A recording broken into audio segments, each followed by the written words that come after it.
Alors Elisabeth, la tension monte entre Twitter et Donald Trump, puisqu'on reste aux États-Unis avec vous. Eh bien oui, c'est une parabole de la guerre culturelle qui déchire l'Amérique et dont parlait un peu votre invité. D'un côté, il y a Trump et son franc-parler qui plaît notamment aux petits blancs, et de l'autre, la Silicon Valley, les soy boys, les mangeurs de soja et de politiquement correct. Alors les tweets du premier suscitent régulièrement l'indignation et les appels à la censure de la seconde. Jusque-là, Twitter cependant n'y touchait pas au nom de l'intérêt du public. Et la semaine dernière, déjà 2 messages ont été signalés comme trompeurs par Twitter, l'un sur le vote par correspondance et l'autre sur la mort d'une assistante parlementaire il y a 10 ans. Oui, et puis il y a eu aussi le message quand même menaçant de tirer sur les manifestants. Alors non, cher Patrick, pas sur les manifestants tout de même, sur les pillards, c'était vendredi soir, et il a dit: ces voyous, thugs, déshonorent la mémoire de George Floyd, si les pillages commencent, les tirs commencent. Ça c'était le tweet donc de Donald Trump, et la plateforme a fait précéder ce tweet d'une mention précisant qu'il avait enfreint les règles du réseau social relatives à la glorification de la violence, ce qui veut dire qu'il était notamment impossible de le retweeter ou d'y répondre.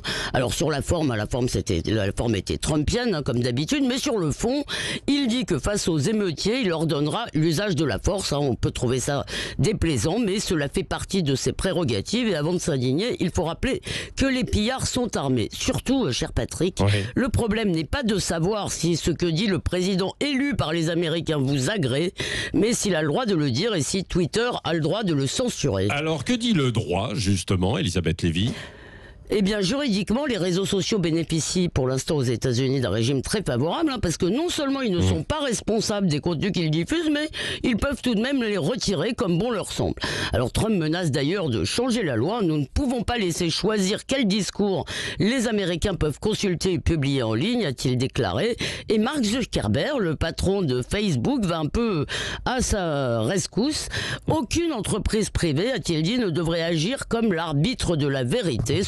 Cela lui vaut une bruyante contestation en interne, mais il a raison. Oui, alors on a beaucoup entendu parler en France aussi de la loi Avia. Elle serait là pour régler ce problème des contenus illicites, entre guillemets?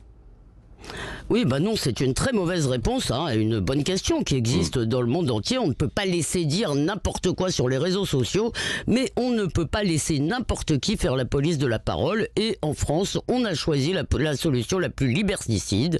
On a donné le pouvoir aux plateformes. Alors, ce n'est pas parce que Big Brother est cool, qu'il fait du vélo, qu'il mange bio et qu'il fume des joints que nous devons lui confier le gouvernement des esprits. Oui, merci Elisabeth Lévy, votre regard libre chaque matin à 8h15 sur Sud Radio. Et on vous retrouve dans le petit déjeuner de l'actualité avec Alexis Poulain, Yves de Kerdrel, Christine Bouillot, tout à l'heure à 9h sur Sud Radio. Et on reparlera de votre comparaison peut-être. Oui, absolument. Entre la France et l'Amérique.